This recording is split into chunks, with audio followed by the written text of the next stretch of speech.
এই আংটি দিয়ে আমি যাই স্পর্শ করি সেটাই শোনা হয়ে যায়।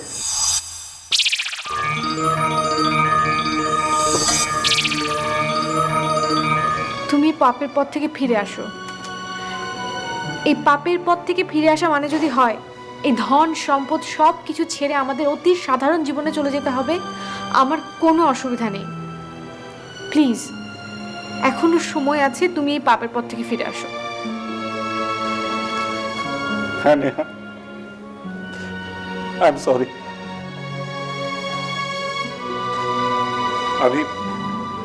আমি একটা ভুল করেছি নেহা, আমি একটা পাপ করেছি, লোভের পাপ। এই কথাটা যে আমি তোমাকে কি করে বলি বুঝতে পারছি না। শোনো ভাই, সত্য হচ্ছে সত্য। সত্য যদি গোপন করো তাহলে অশান্তি পাবে।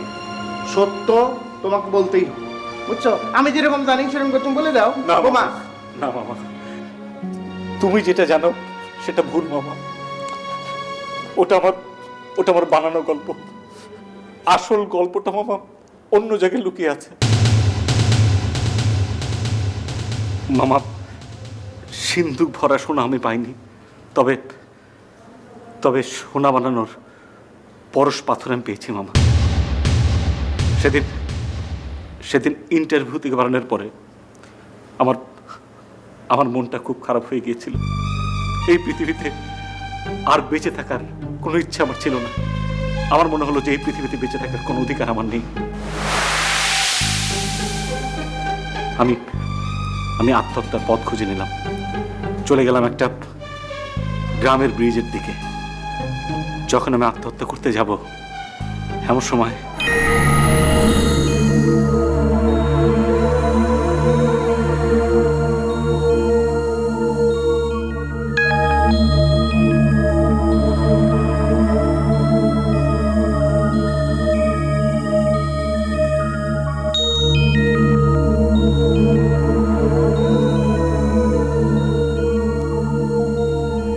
তুমি মরতে চাও কেন? আমিও অনেক চেষ্টা করেছি। আসলে আমি বুঝেছি, তোমার তোতলামোই তোমার দুর্ভাগ্যের কারণ বলে তুমি মনে করো। আমি তোমার তোতলামো ঠিক করে দিচ্ছি।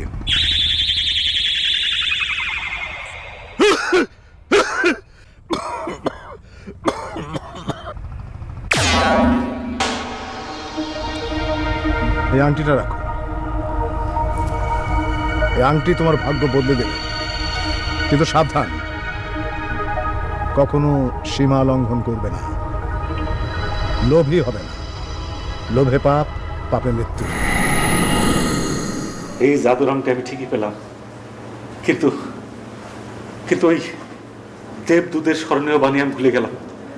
আমার ভিতরে লোভ আসা শুরু করলো। এই আংটি দিয়ে আমি যাই স্পর্শ করি সেটাই শোনা হয়ে যায়।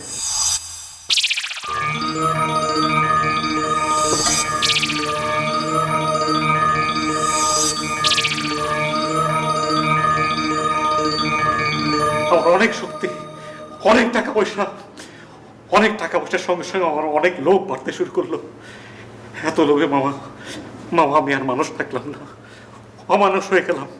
আমার যেটা যখন ইচ্ছা করে তখন আমি এটা স্পর্শ করাই, সেটা শোনা হয়ে যায়। সেটা বিক্রি করে আমি ভারী গাড়ি সব কেনা শুরু করলাম। তারপর মামা আমি একটা ভয়ানক স্বপ্ন দেখলাম। কি স্বপ্ন? আমি একটা আস্ত রেলগাড়ি, সোনার রেলগাড়ি বানিয়ে ফেললাম। ঘুম ভাঙতেই মনটা খারাপ হয়ে গেল। রুম থেকে বেরিয়েই টিয়া পাখির সামনে যখন দাঁড়ালাম, টিয়া পাখি তখন চিৎকার করে বলতে লাগলো, লোভে পাপ, পাপে মৃত্যু, লোভে পাপ, পাপে মৃত্যু। মনে পড়ে গেল দেবদূতের সেই কথা। এই জাদুর আংটি তোমাকে লোভী মানুষ বানিয়ে ফেলেছে। যতদিন আংটি তোমার কাছে থাকবে তোমার লোভ বাড়তেই থাকবে। প্লিজ, তুমি আংটিটা ফিরিয়ে দাও। হ্যাঁ ভাই, জীবনে একটা জিনিস বুঝতে পেরেছি, সুখ আর লোভ কখনো একসাথে থাকতে পারে না। আর জীবনে সুখ আর শান্তি ছাড়া বড় কোনো কিছু নেই। আর শান্তি হচ্ছে জীবনের সবচেয়ে বড় পাওয়া। বৌমা ঠিকই কয়েছে, তুমি এটা ফিরাইয়া দাও।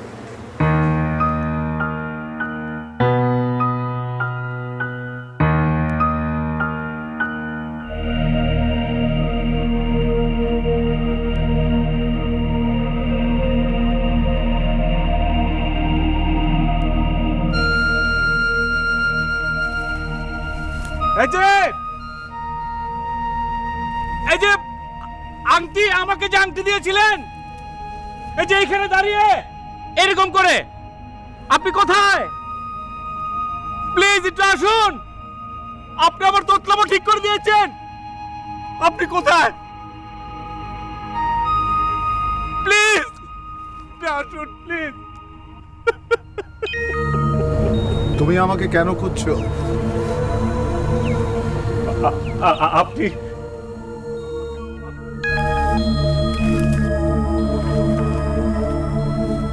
তুমি আমাকে কেন খুঁজছো?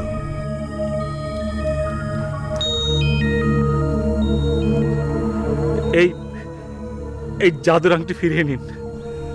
তুমি আংটি ফিরিয়ে দিতে চাচ্ছ কেন? এই আংটির কত ক্ষমতা তুমি জানো? মানুষ কি কখনো ক্ষমতা ফিরিয়ে দেয়?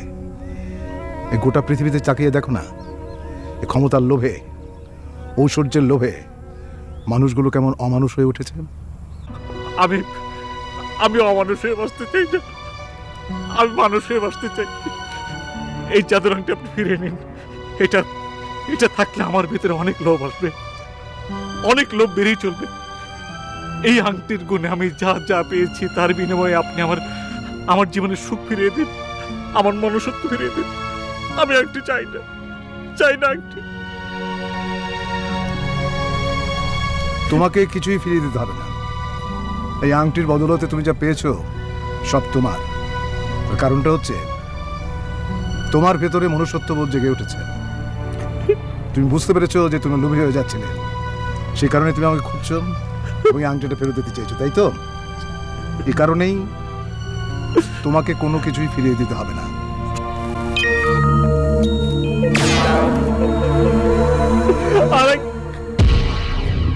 এই যে